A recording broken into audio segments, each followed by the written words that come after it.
and talk about what libration is and lunar geography, just different features on the moon. And then the other part I'm going to talk about is just visual observations of the moon, just some tips and tricks, as well as some tools that you can use to help you observe the moon. And lastly, I'm going to talk about just some different programs that are available for you guys out there to, if you like structure in your observation, there's some really great programs out there. I've done first one with the Astronomical League, the Lunar 1 program. I completed that. I'm working on Lunar 2 right now, and I'll talk a little bit about those towards the end. All right, so lunar phases. So as we know, the Earth is going around the sun, and the moon's going around the Earth, and the lunar cycle is about 29.5 days.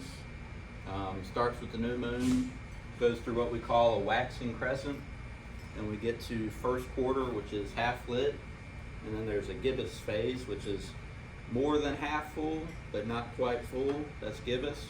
And then we've got the full moon, and then it goes to a waning gibbous, last quarter, waning crescent, and then the new moon. So the way I like to remember it, if it's getting brighter on the right, is waxing. That's the easy way to remember if you're just looking up and you see the moon. That's a handy trick to try and remember that. I thought this was really cool. I found this on Sky and Telescope. So I've never done this before, but when I thought about it, it totally makes sense. So you can take your ping pong ball or a golf ball, hold it up towards the moon, and with the sun shining, you can see that same phase. And night after night, you know, the moon is moving to the east each night. So you can take that same golf ball, move it a little bit towards the east, and you'll see it get fuller. So I thought that was a really cool, practical way of, you know, seeing the impacts of the sun on the phase of the moon. So it might be something, you know, even for, you know, talking to some of the elementary kids and, you know, different audiences like that. It'd just be a nice practical kind of a lab, so to speak. So lunar orbit. So the moon does not go in a perfect circle around the Earth. It's a slight ellipse. And with that, there's a point that it's at its closest. We call that perigee. And when it's the furthest away, it's at apogee.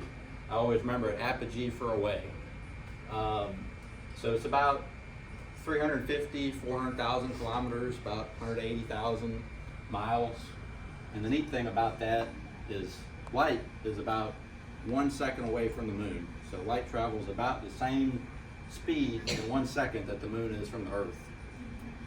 So I thought that was a pretty cool fact there. And as the moon goes around the Earth, it's not on a flat plane. It's inclined about 5 degrees. And this incline and the non-circular motion of the moon around the Earth, those combined to create an effect called libration, which we'll get into that here in just a second.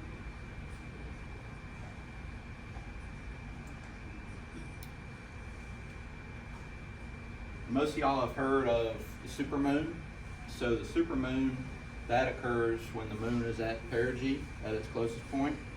And then mini moon, that happens when you're at apogee. So these are not my photos here, but I have done this before. So if you take a camera, say shoot 300 millimeters at the full moon at perigee and apogee, and you compare them, you can visually tell, without modifying your photo, you can tell the moon is larger and brighter at perigee versus apogee. And it's about 15% larger and 30% brighter. And I know just visually, if you look at the moon on a supermoon night, you're like, wow, that thing is really bright. I mean, you can definitely tell. And if you like shell collecting like Paul does, the supermoon and the mini moon, those also impact the tides. Yep. And can create either a really great shelling trip or not so good if you're at the mini. The only time I love a full moon, Kyle. Only time you love a full moon. I figured you'd say that. Is there a question?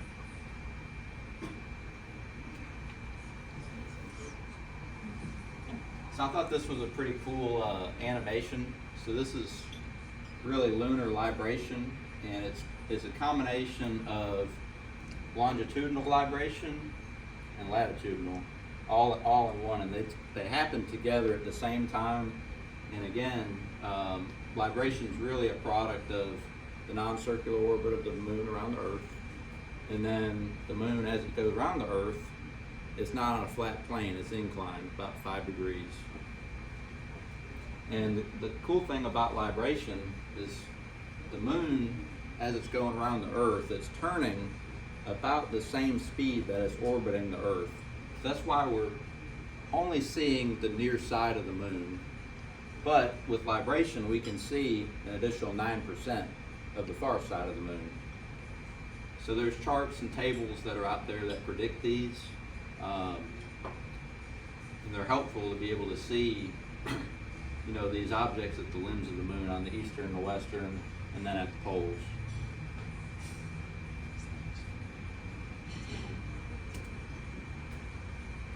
So this is talking about libration and longitude.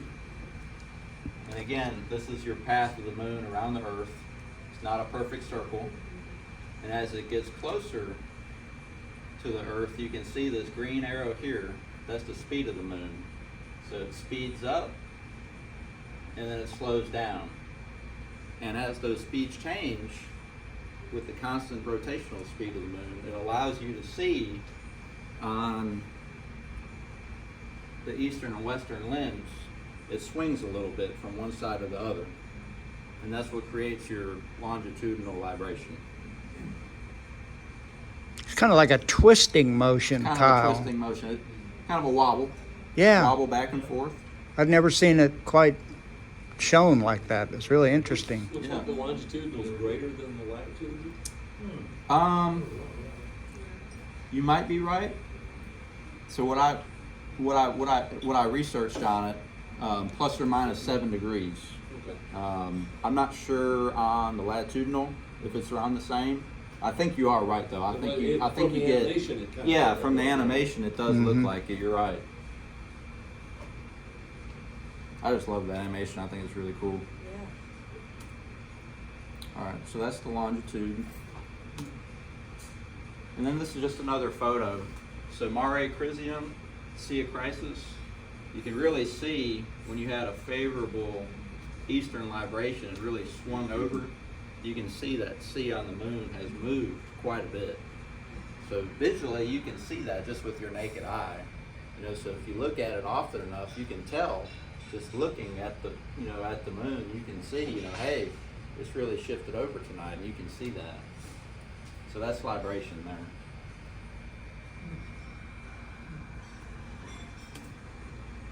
And then talking about libration and latitude, so this is really analogous to the Earth's tilt with respect to the sun.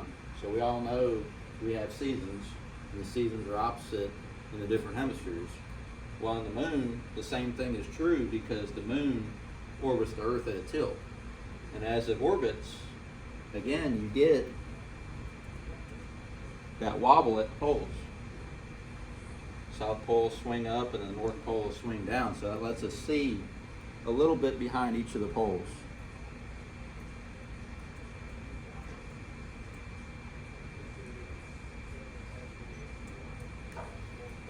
Just another photo here. It's kind of whitewashed, but really prominent crater Tycho at the southern portion of the moon. It's kind of shifted up, just like in that same picture that I showed previously with Mare Crisium. That's shifted over to the left. Same thing is true, but this is a southern libration where the pole is wobbling up towards our field of view.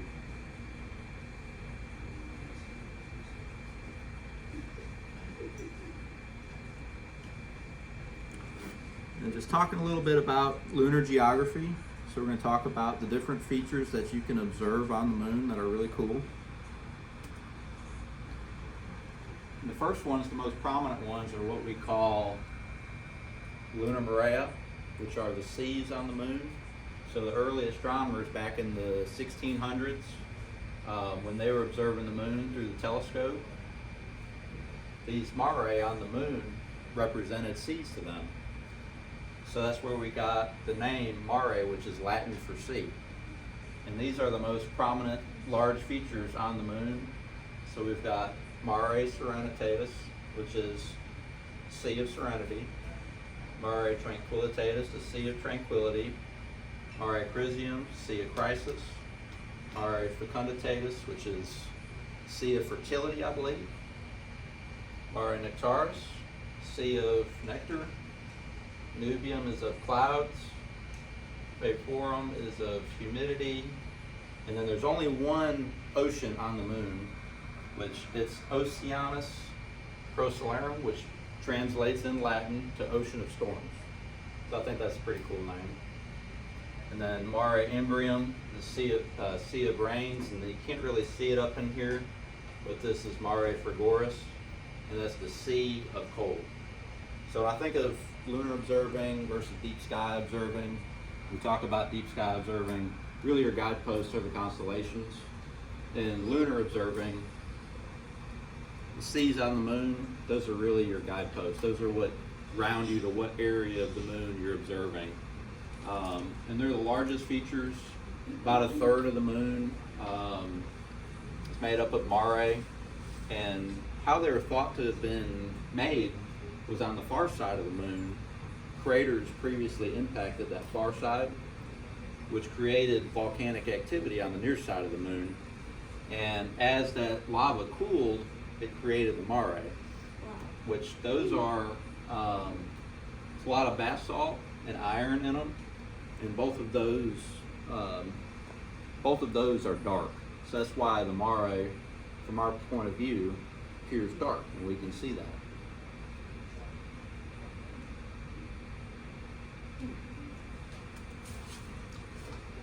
Lunar craters. So we're all familiar with craters on the moon. Uh-oh. No. So Galileo, seems like he's in everything. He was one of the first ones to discover craters and mountains in the moon. That was back in 1610. And the way that the craters are named, so prominent scientists, explorers that are deceased, we get craters, and we name craters after those people. Caused by impacts, asteroids, comets, just over the millions and billions of years. Inside the craters, there can be mountains, there can be faults, there can be other craters, and there's a bunch of them on the moon. So there's over 300,000 of them that are bigger than 1 kilometer, which 1 kilometer for the amateur telescope, that's about the smallest crater that you can resolve. Our atmosphere, our seeing any given night, that governs what we can ultimately see on the moon. But if you got good conditions, good optics, about a 1 kilometer wide crater, that's about what you can see. And that's, with the moon being 186,000 miles away, that's pretty small. I mean, that's pretty impressive that you can see that. And then there's 234 craters that are bigger than 100 kilometers. So craters range from really small to really big on the moon. And the way that craters are classified is by their size. I'm going to talk to you about the different classifications of the craters. So the first type, and this is the biggest, this is what you call a walled plain. And this looks a lot better on the computer, but still really beautiful photo. So this was Michael Owen who put this photo together. This crater here is the crater Clavius, and it is a walled plain. Clavius is a giant crater, so it's about 230 kilometers across. And one of the characteristics of the walled plains is that relative to the diameter, they're fairly shallow. So Clavius is only 5 kilometers deep. So when you look at that ratio, 64-1 between how wide it is and how deep it is. So I mean, it's just a big depression that's really not that deep. And these range in size from 60 to 300 kilometers, walled plains. Next type, these are my favorite, just visually, they're beautiful. These craters are called ring mountains. anywhere from 20 to 100 kilometers. Circular, like most craters. But what's different about these, you think about Italy with all the terraces and the vineyards.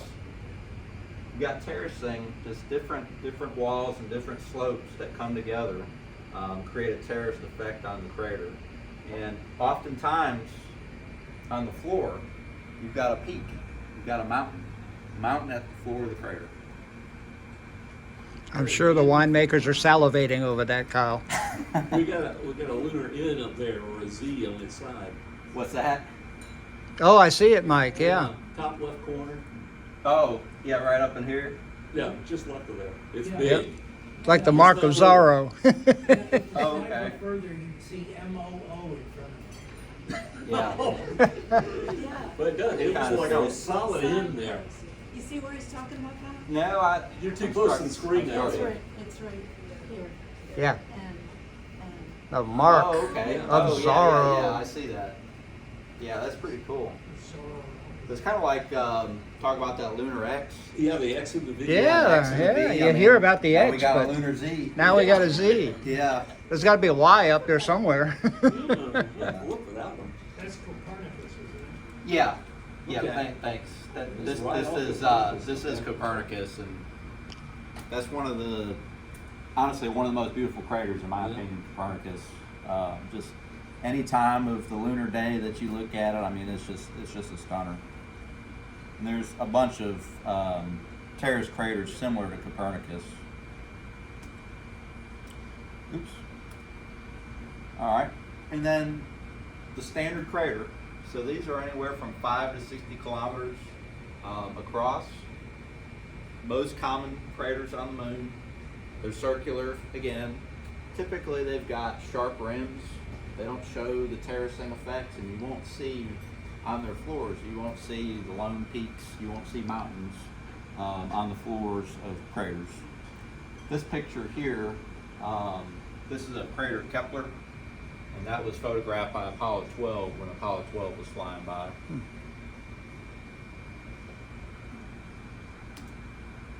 Wow. And then we go into the smallest type of craters. These are the craterlets. So these are 5 kilometers or less. And this crater here is the crater Plato. And on Plato's smooth, dark floor, there are a bunch of small craterlets.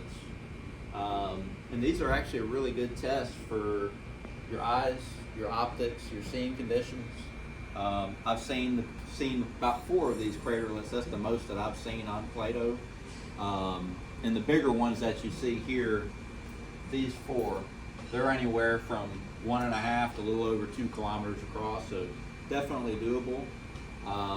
And when I see Plato's up, I mean, that's one of the things I look for. Can I see those craterlets tonight? And that kind of gives me a feel for, how good's the sky. Oops. One of the ones I just wanted to highlight, so Apollo 11 landed right here, Mare Tranquillitatis, and there are 3 craterlets that are named after Neil Armstrong, Collins, and Aldrin. And I've not seen those yet. They're supposed to be pretty tough to see because they're each about 1 kilometer. So they're small, but people have seen them and certainly photographed them. Kyle, can you remember the famous broadcast that they gave? Anybody remember? I wasn't around then. I was 14. Houston, Tranquility Base here. The Eagle has landed. Yeah. Yeah, that would have been just a cool time to be alive. It was amazing. Latest I ever stayed up my life to watch that.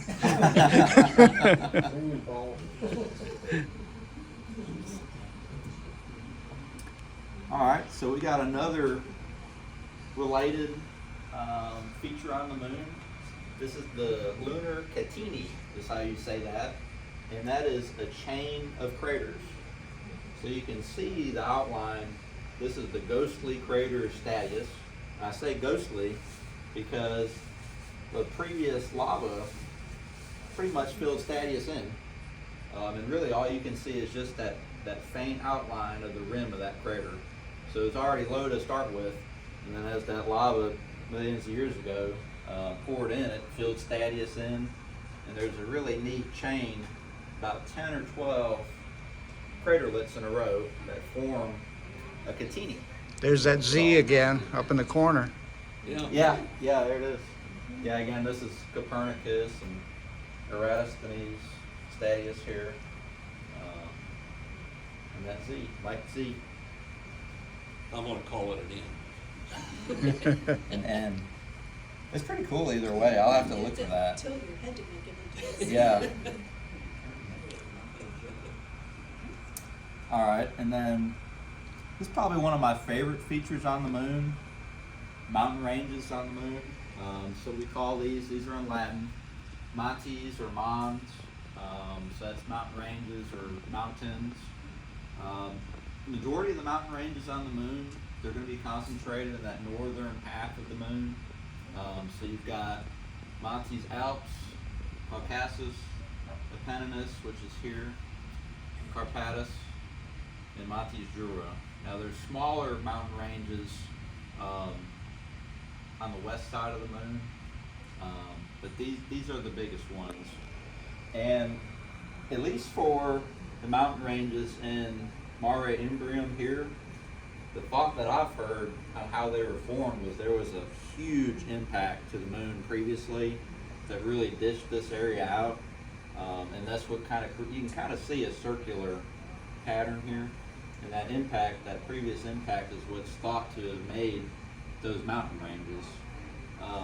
And just visually, especially if you get the moon at first quarter, the mountains are truly beautiful. I mean, you can see just the shadow detail is just awesome. If you look at the moon where it's lit, waxing gibbous like this, you really can't tell that those are mountains. But when you get shadows close to the mountains, you zoom in a little bit, you can really see that those are mountains. And you can see peaks, various heights, jagged, more rounded, and just the mountains on the moon. So the tallest one, Mons Huygens, about 18,000 feet tall. That's the tallest mountain on the moon. Compared to Mount Everest, 29,000. So we got the moon beat in terms of the tallest mountain.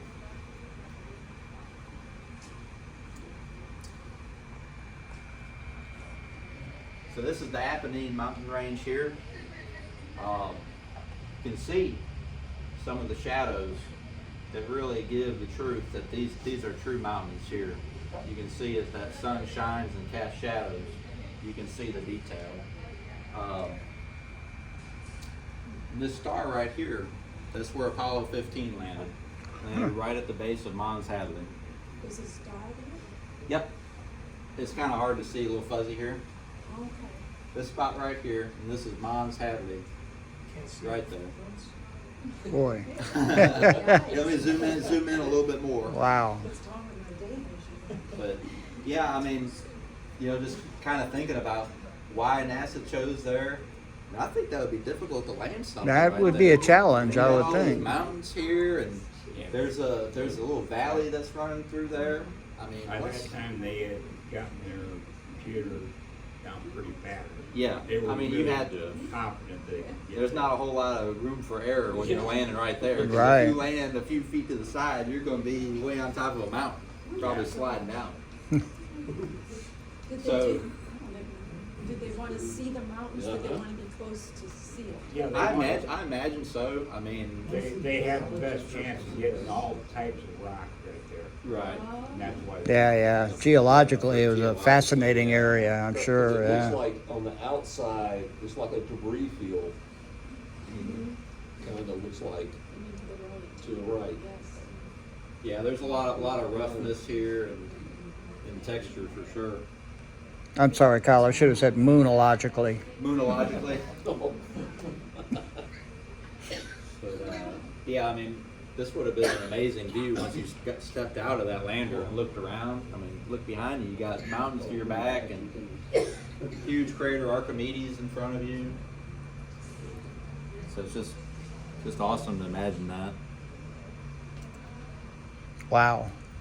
So now we've got lunar rills, REMA. These are one of my favorite objects to observe. They're little snake-like depressions on the surface of the moon. They can be very short. They can be very long. Generally, they're fairly snake-like. Up They to look like channels. 100 kilometers long. Yeah. Some of them go up to 200. There's some that are very long. Wow. What are they caused by? What are they caused by? What forms them? I think the belief is previous tectonic activity on the moon. Like a fault I line? think Like a I fault read, line, I exactly. think I read somewhere also that the thin ones like that might be caved in lava. Caved in, yeah, I can see that. When it contracts, crazy contracts. Yeah. They just collapse. Some of them are very thin, I mean, like half a kilometer across, I mean, just super, super thin. And this has got one actually, so this is Vallis Alps. So Vallis is Latin for valley, and this is in the Montes Alps. So you've got the mountains on either side, and then a valley that runs through it, and then in the valley, there's a rill, which is extremely difficult to see. But people have seen it. I have not. I've tried multiple times. I just haven't been able to get it. Maybe one of these days.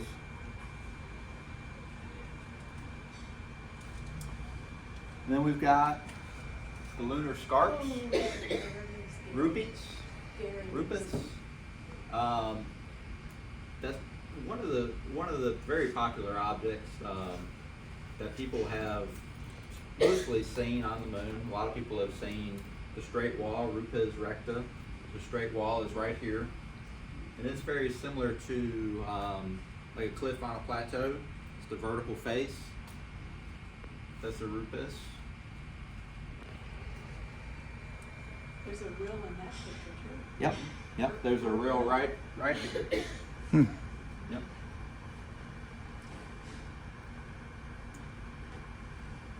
And then we've got the wrinkle ridges. So dorsa for plural, and then dorsum for singular. And these are snake-like, similar to the rills, but these are going to be above the surface instead of below. And what these were thought to have been made from was, as that lava was cooling in the past from the volcanic eruptions, tectonic activity that pushed that material together, and that created these objects, which really beautiful to observe. Almost like a fault line. Yeah, yep. The only trouble with observing these is you've got to be pretty close to a shadowy area because there's not a whole lot of height associated with them. So you need that lower sun angle to observe these types of objects.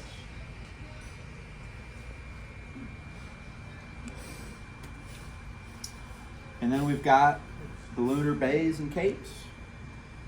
So this is a familiar feature to some. So this is Sinus Iridum. This is the Bay of Rainbows. And at the points, you've got what are called promontoriums. And promontoriums are capes. So we've got Promontorium Heraclides and Laplace is here. And in the Bay of Rainbows, you can see some dorsa here. Snaking through. It looks like that lava filled in halfway filled in the crater. Yeah. Amazing. Yep. It sure does.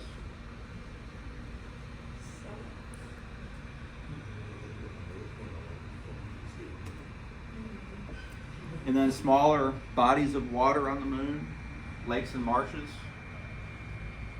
So this is Lacus Mortis, it's the dead lake. And then we've got Palus Somni down in Mare Tranquillitatis, and that's the Marsh of Sleep. I love your Latin. You're doing great with it, Kyle.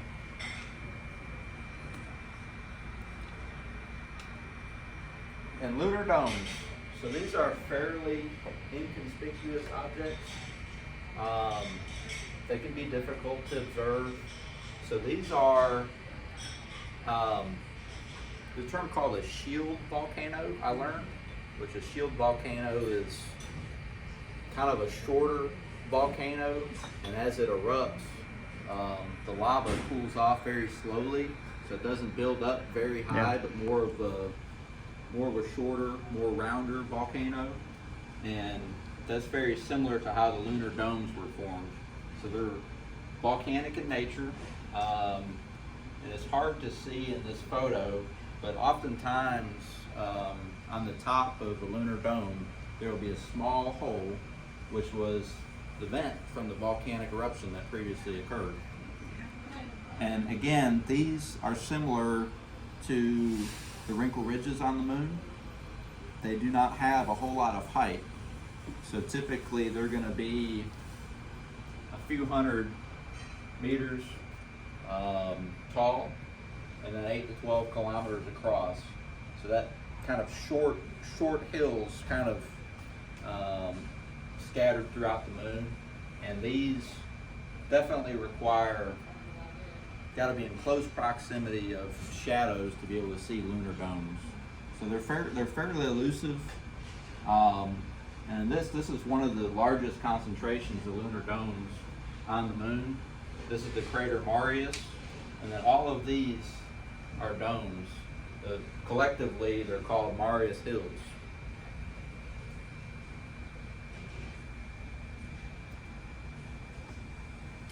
All right, I'm going to talk about visual observation of the moon, and then I'm going to share some resources for lunar observation with you.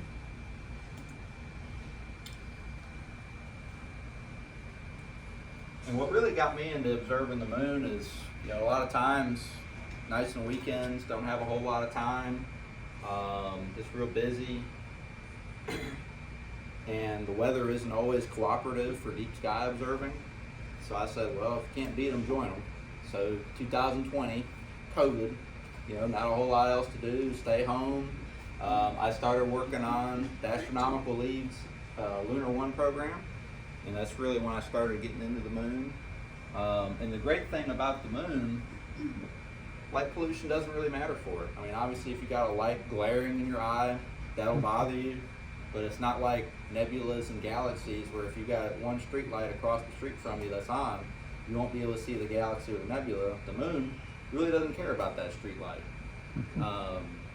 So that there is a definite benefit for observing the moon. And again, you can observe it just with your eyes. And you can see the mare on the moon. You can see the phases. And then if you've got a pair of simple binoculars, you can start seeing craters. You can see the mountain ranges. And then any small telescope, 2-inch and larger, there's just a wealth of objects that you can see on the moon that last the entire lifetime. Kyle, did you do those drawings? No, Galileo did these. Yep. I wish I could draw as good as Galileo.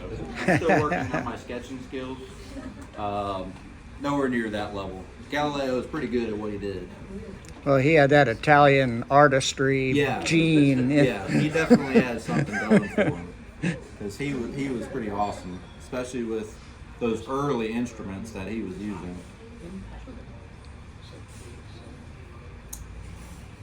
Best time to observe the moon? Really not a right or wrong answer here. Whenever it's up, you can observe the moon. Again, not impacted really by light pollution. Most dramatic views, really like to stay close to the shadow areas. That allows you to see the most definition, detail on craters and different objects on the moon. And then as you observe from hour to hour, this interface between light and dark is constantly moving. Like if the moon is waxing, it'll constantly be moving over. And you can see that. Spend a few hours on it, you can see that. Terminator. I love that, Kyle. Brilliant. So the Terminator is this interface right here is what it's called. Interface between light and dark, that's the Terminator.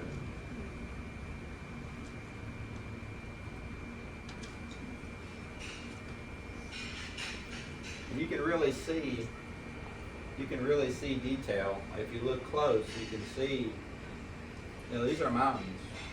As those shadows are in close proximity, you can see that there's mountains, craters.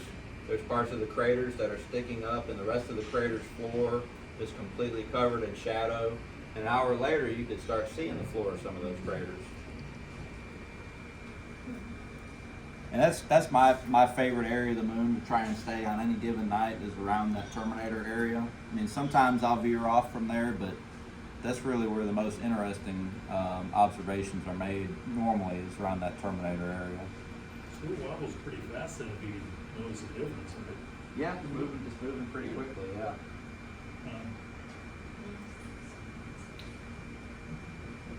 And then any object on the moon, there's 3 different views of it. You can see a view, this is Sinus Iridum, the Bay of Rainbows. At sunrise, midday, where the entire bay is illuminated, and you lose your shadow details, and then at sunset. So it's worth a look, although it can be difficult to catch the sunset features because you're going to be getting up, sometimes, after midnight between sunrise normally to catch some of those. I know Bill does a lot of that. You're familiar with getting up early to catch those views, photographing the moon. Sleep right now. And then the full moon, I would say probably my least favorite time to observe the moon, but there's still interesting features at the full moon. So one of the key interests is the lunar rays.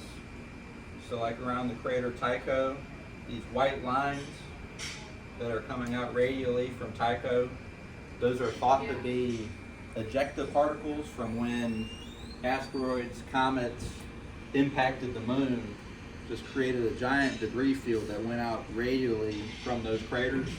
And the full moon is really the only time that you can see that because you need the sun to be straight overhead to illuminate those rays. And they're real interesting to observe. You can only do that at the full moon. Gives a kind of spider web effect. Yeah, it is a spider web effect. And then the other parts that you can see also at the full moon is towards the limbs. The eastern and the western limbs. Again, with the libration, some nights at the full moon, there's a really neat mare that's out of sight. It's Mare Orientale. And you can see parts of that with a favorable libration.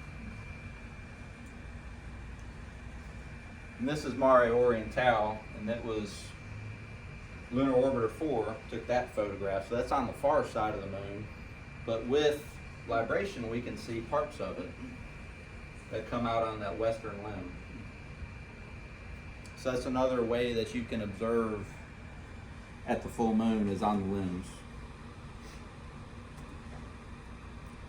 And then just some resources for observation. So I started passing around, I don't know where they are. Sky and Telescope, they've got a really nice field map of the moon. It's laminated, costs about $15. So it's got an entire map of the near side of the moon.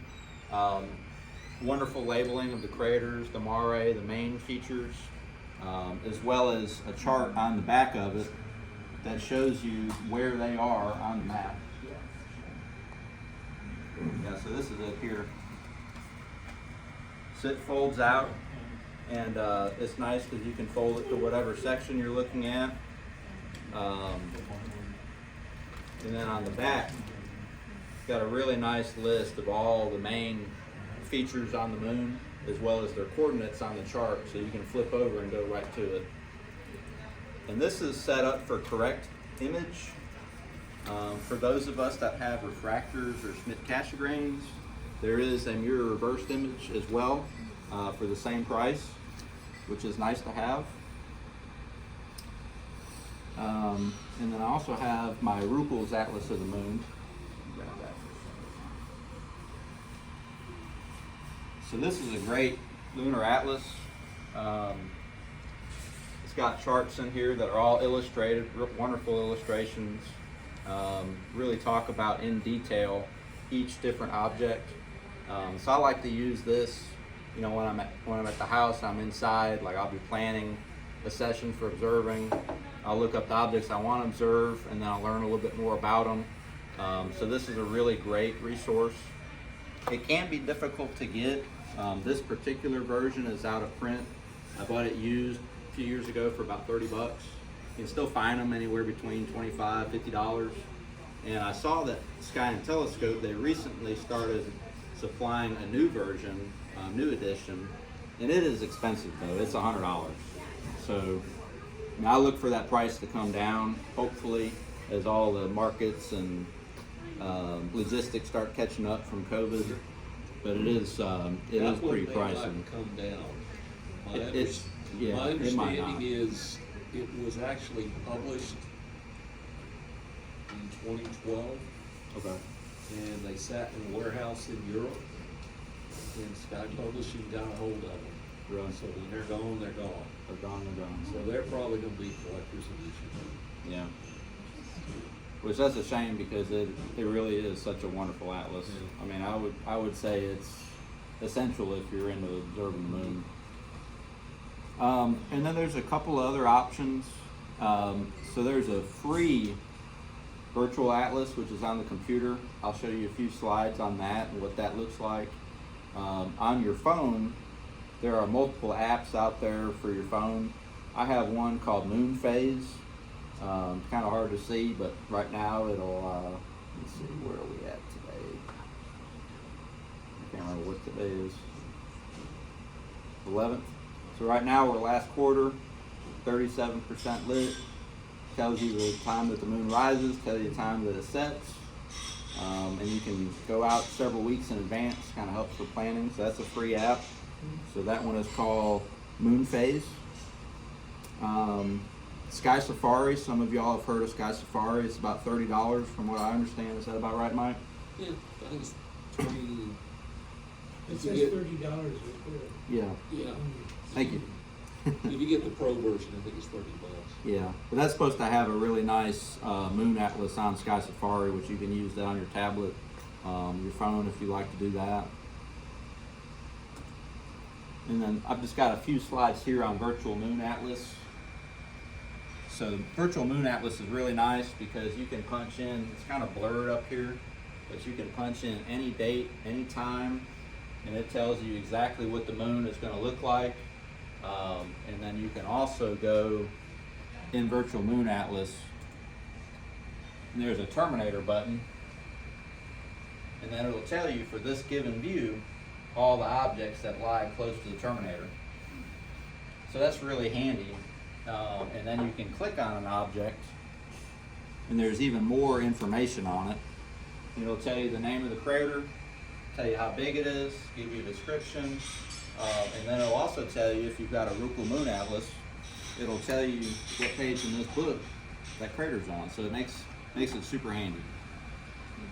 And then again, Virtual Moon Atlas, that's 100% free. Really great program. Hey, Kyle, Yes. does that have the capability to give you the phase of the moon for a particular date in the past? I think it goes into the past. That's usually not how I use it, so I honestly can't answer that. But I'll find out, and I've got your email, and I can tell you that. Okay, thank you. Yeah. I bet it does, though. I don't see why it Are you wouldn't. talking about Probably Sky does. Safari? No, Virtual Moon Oh, Atlas. Virtual Moon. Yeah, Sky Safari will.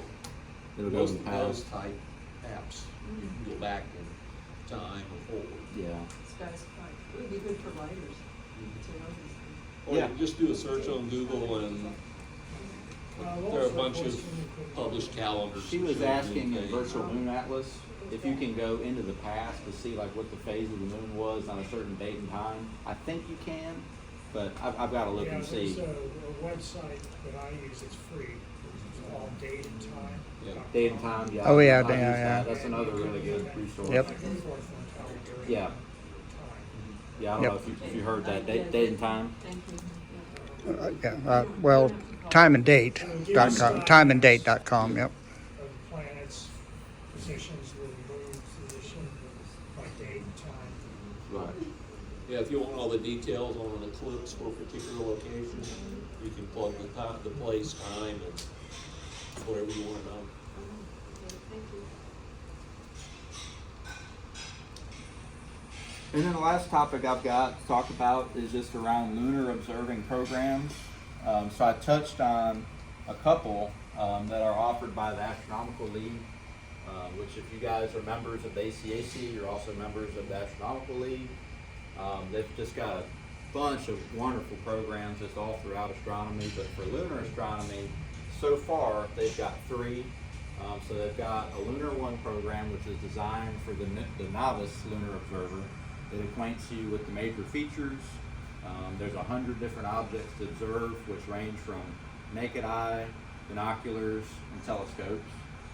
And then there's a second program, which I'm working on now, which a lot of the objects that I visited in the first program, I'm visiting them again, but this time, we're looking at them at lunar sunset, lunar midday, lunar sunrise, just getting different views of the same object just to show that. And then there's more difficult objects to observe, mainly with the telescope, that can be in libration zones. So you're looking at the different limbs of the moon, the poles of the moon, and then probably my least favorite part of the program is I have to sketch. I just saw that. Yeah, so it does require you to do some sketching, and a lot of the Astronomical League programs require sketches. You don't have to be an artist, you don't have to be Galileo, but just some basic sketches. And even if your sketch at the end of the day doesn't look great, I guarantee you sketching will help you see more. And you'll hear people that sketch all the time. They say that, and it's definitely true. You'll see more. There's without a doubt. And then the last offering by the Astronomical League is a newer program. I think it's maybe 2-3 years old now. It's Lunar Evolution. So again, it's an observation program, but really looking at trying to determine for each object approximately when that object was formed. So scientists, they've got ways based on the surface of the moon, the previous missions to the moon with geology, being able to estimate different times, different eras on the moon where objects were formed. So that's a pretty neat program, which I'm sure I'll get to in the future. And then the last one, Charles Wood, he's a planetary scientist. He's got a real famous Lunar 100 list, so similar to Messier objects, or 9 objects Messier's program. Wood has a program with the Lunar 100, and the Lunar 100 is actually incorporated in the Lunar 2 some for the Astronomical League. So there's probably a couple dozen objects from the Lunar 100. There's some overlap there. That's a really good program as well. So those are 4 different options to get into the moon, and also provide you some observing targets for quite some time. And that was all I had.